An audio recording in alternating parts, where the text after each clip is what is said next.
That is a lie, straight from the pits of hell. Now, today we're talking about exposure, and here's why. Here's why we're talking about it first.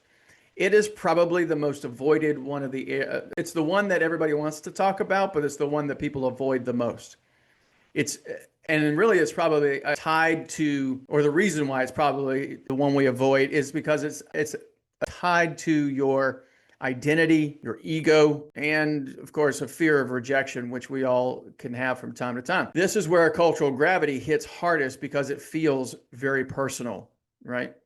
So if you remember the four quadrants, and we talk about, the axis of mindset and the mechanics and how all these things come together, it's really not that complicated. If you understand mindset and mechanics, you understand everything you need to know about the champion level mindset versus a victim mindset, and a qualified mechanics versus an unqualified mechanics, right? Qualified mechanics means you know what to do and you get results, versus unqualified means you're all about rhetoric more than you are about results. So you either talk a good game or you're just kind of hidden from the whole thing, but you don't have a system or process, right?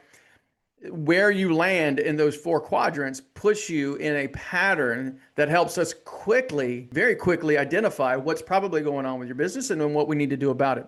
This is also, by the way, overlaid in your personal life. This is also true in your personal life, for sure. In your spiritual life, your health, your relationships, your career, and your finances. All of it has to do with a pattern on how you show up with your mindset and the mechanics.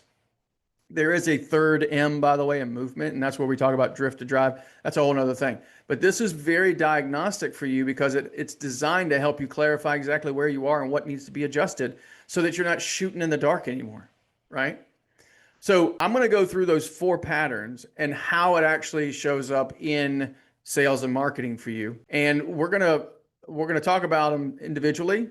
I don't want to spend a tremendous amount of time here, but I want to give you enough to help you kind of get a sense for oh yeah, that's definitely me. And then here's what I need to do about it. So we're going to start off first with, if you're looking at the four quadrants, it's the top left. Okay. This is the unqualified champion. This is positive mindset. They're a champion in the mindset. They believe it's possible. They got all that stuff going on mindset wise. They got the focus, the accountability, all those pieces. But there's no consistent mechanics. There's no structure to what they're doing. And so it creates a great deal of frustration typically. But here's how it shows up in your exposure or your sales and marketing.